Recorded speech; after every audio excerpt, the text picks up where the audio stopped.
Hey guys, Jack here. Welcome back to another video. Me and my dad just watched Dragon Ball Z Battle of Gods, and now we're gonna talk about it. So, say hi, Dad. Hi, Dad. Anyway, what were your first impressions of the movie? What did you think of it?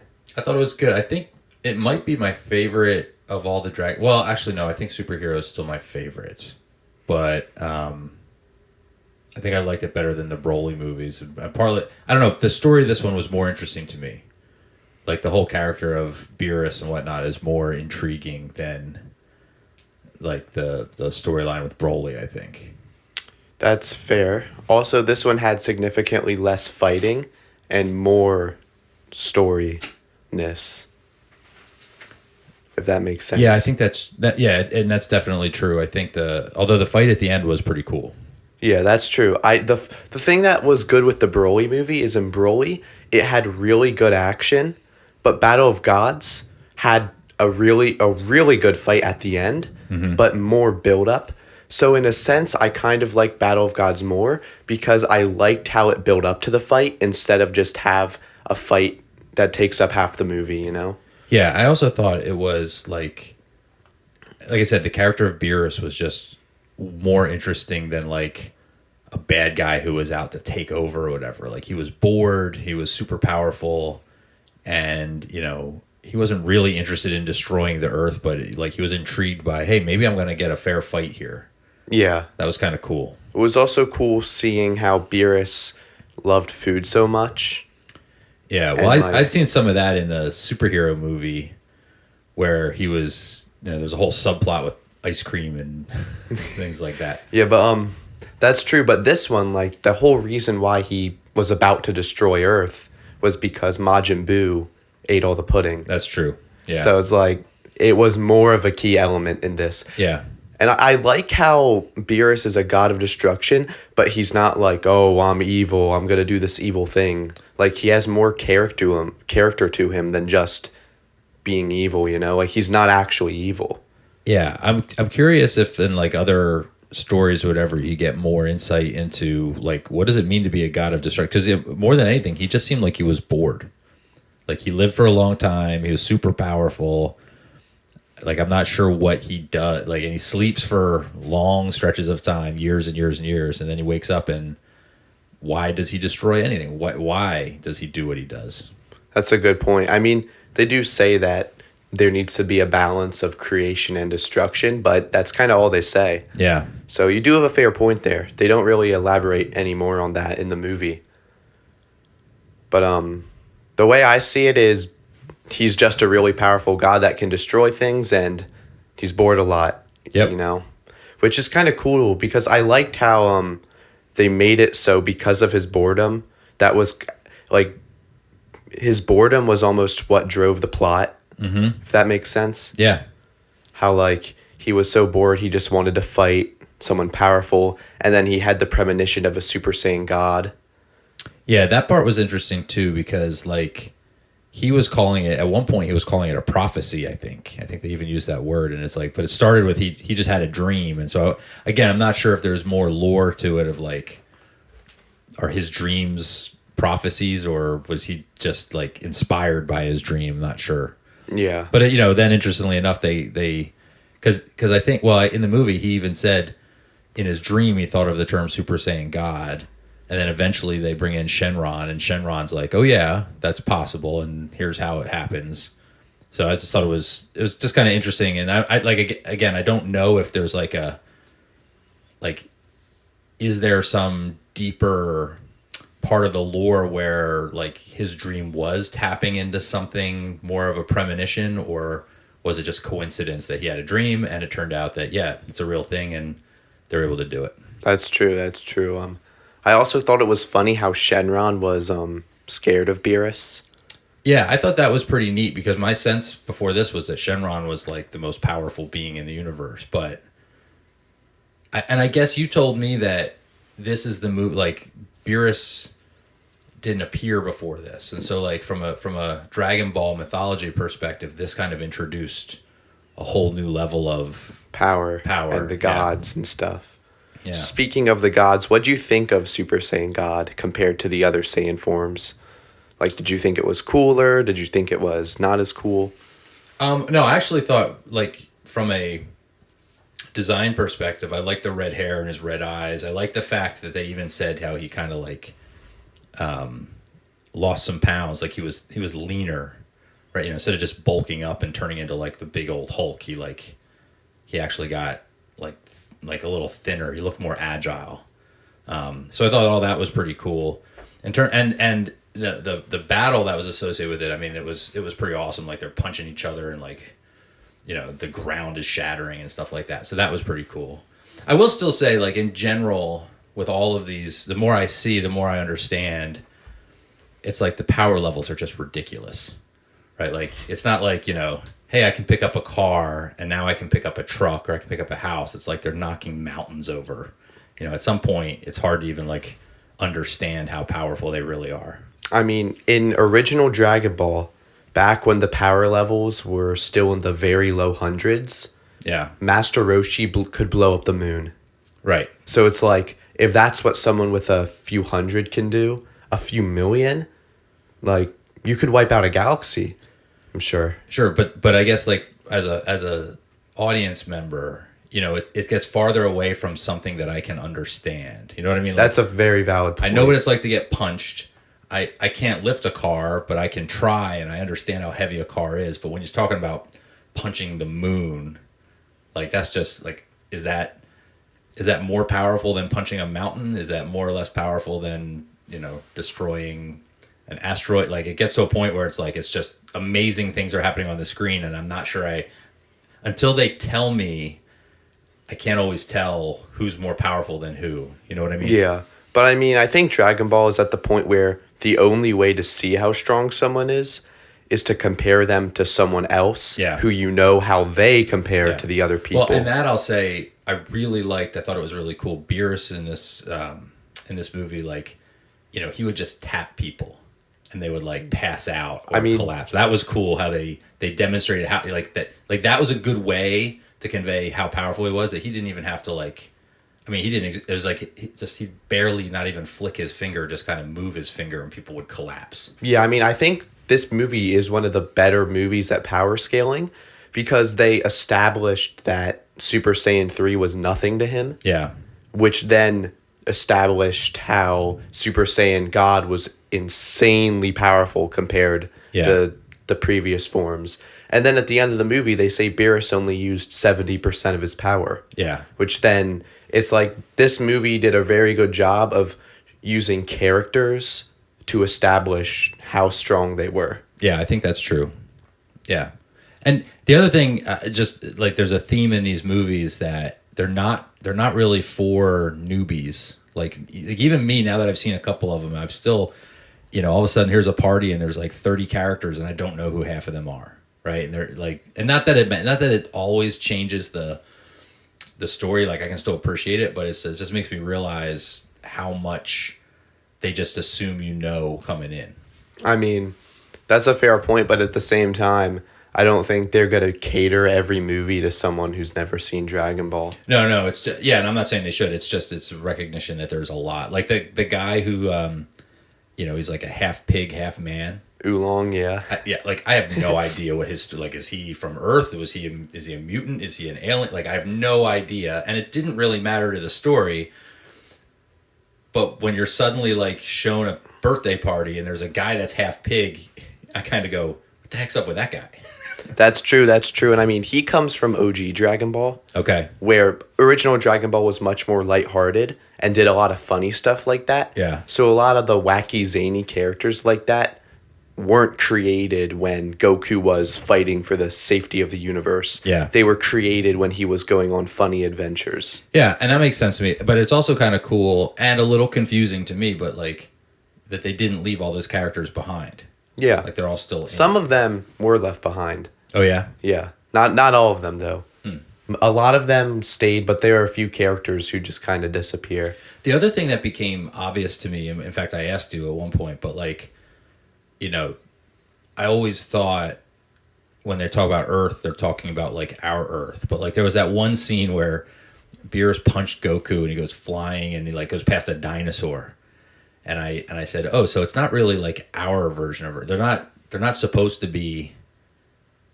I can grant all of the science fiction stuff, but like the fact that there's dinosaurs walking around, that's like a different universe, right? It's like a Oh yeah, multiverse. it's not our Earth, not the same countries, Yeah. nothing like that. Okay. No cities. So when they even talk about human, like, and that maybe explains why, like, Krillin at one point, like, he's flying, and I'm like, he's a human, but he can fly. You said it was because he had trained or whatever, but so like in that universe, like, they're not trying to make it, hey, when the humans aren't like real humans. Yeah, they're not saying what if an alien crashed on our Earth, which Right. was a Saiyan. They're saying this is a fictional Earth, and like this fictional Earth works very differently from Right. our Earth. Right. Like it's Yeah. not like they're taking fictional elements and putting it in a real world. Right. Everything is just fictionized here. In the beginning, in the Dragon Ball, like a Dragon Ball, was that clear, or is that something that became clear as they went into Dragon Ball Z? And No, it was pretty clear. It's Yeah. like the fact that the buildings look different, the cities look different, dinosaurs are in it from the start. oh, really? Okay. Yeah, and I mean originally Goku, you don't find out he's a Saiyan until Dragon Ball Z. Right. So presumably when the series was created, Akira Toriyama just made Goku without thinking about that he was an alien. It's interesting that I don't know that he for chose sure. to like call it Earth, because you think of something like Star Wars, where it's like it's a long time ago in a galaxy far, far away, and there's some aspects that there are some creatures that look like humans, and there's certain I don't know, aspects of their society that resonates with ours, but they don't call it Earth. I wonder why he made that choice. Yeah, that's a good point. I mean, I guess so we could use humans and stuff, Yeah. but it is basically not the same Earth. Yeah. Very fair point. What do you think how Goku absorbed the god power into his body? Like, I mean, because he's fighting Beerus, and then Goku says that he's only using 80% of his power. Yeah. And then almost immediately after he says, I'm going to use all my power, whatever he says, he basically drops back to base form. And the reason why he's able to keep up with Beerus is because he absorbed part of the power into his body. Like, his body learned from the experience. So I think it's funny how, like, as soon as they're about to get serious, they're done showing you Super Saiyan God. Yeah, well, first of all, let me say that I mean, I heard them say in the movie that, oh, your body has learned from the experience, but I have to admit, I have no idea what that means, right? Like he absorbed the powers from the other five, and then he was the god, and then the logic of it, just I'm not sure I understand. You know what I mean? Like I can hear it, I can accept it, but like I won't say it makes sense. In terms of like absorbing the power, I thought that was pretty cool. There too, it's one of those things, I don't know if it's established in the books previously or if this was a new thing, but like the idea of like one person can give someone else their power, I don't know how that works. I can accept that it happens, but it's just kind of like as an observer of the movie, that was a moment where it just felt like, okay, cool.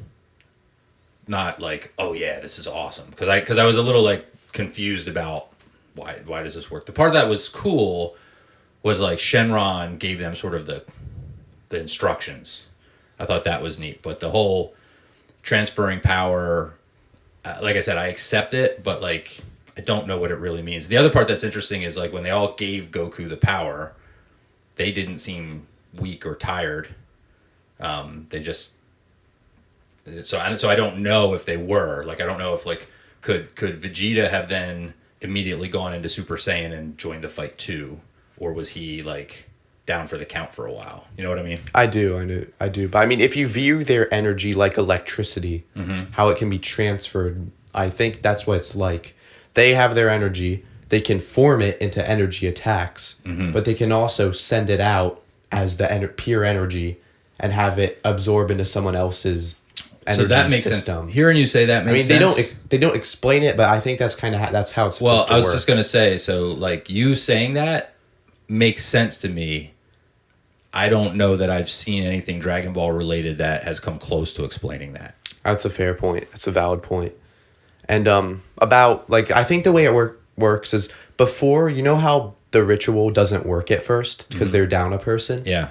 they say that when they did it that time, Goku merely had absorbed their energy to get stronger, Right. but hadn't transformed. Right. It's when the ritual requirements are satisfied that he's no longer just taking in their energy, but he's actually becoming a new form.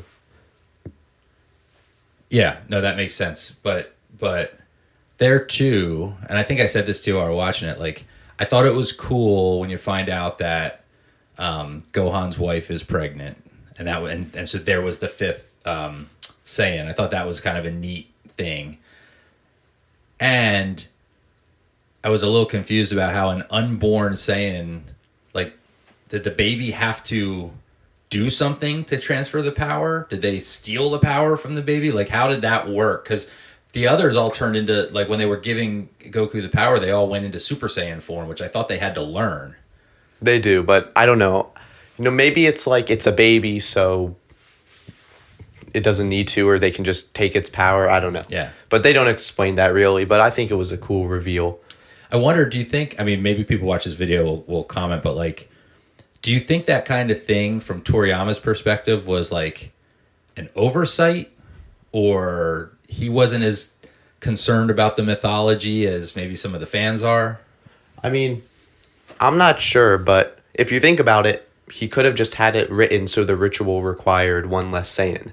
Right. Like, he made the choice of doing that. That's true. Like, he could have made it so not only did the ritual require one less Saiyan, but he still could have revealed that Videl was pregnant. Right. So it's not like he had to, like... Right. He created that scenario. It's not like he was given a scenario and was like, all right, I got to figure out how to make this work. Right. He purposely designed it like that. So, right. But that's what I'm wondering. Like, I wonder if he realized he was creating the question that I just asked, or if he's like, yeah, it's fine. yeah, I don't know. But anyway, as we approach the end, what do you think of the ending of how Beerus like respects Goku? I thought that was cool. I Saves liked that I forget exactly what he says, but to paraphrase it, he makes a statement about Goku and Vegeta. He says something like, between the two of them, I think I found my arch rival, or something like that. I thought that was kind of cool. And what I like about it is it's a little ominous, but not in a really negative way. Like, my sense is, and I know this is true of Goku, my sense is the same thing is true of Beerus. Like, they enjoy being challenged. Oh yeah, definitely. And so, like, the idea of having one or two beings out there that like could actually challenge him, I took it as like Beerus is so bored that's like that would be a bright spot in his life. Yeah, which is kind of cool. I like that.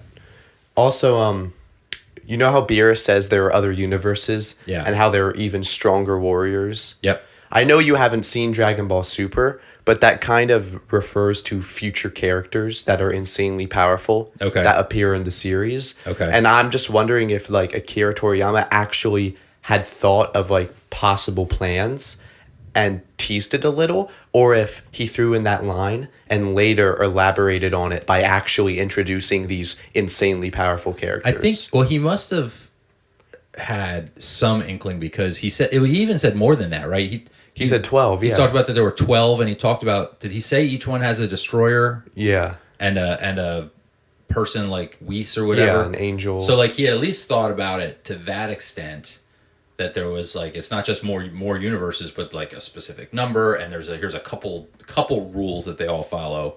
So yeah, I don't know, he very well could have. But I was wondering too, like, which they didn't answer in this, is like, can you travel between the units? It seemed to be that you could, because if Beerus knew about the other universes and more powerful characters, he must have a way to at least see into them. But what I just wonder is if Akira Toriyama actually, like, he just established more mythology for the sake of doing so, or if he actually knew that they were thinking about allowing him to continue the series and set it up. I'm not sure.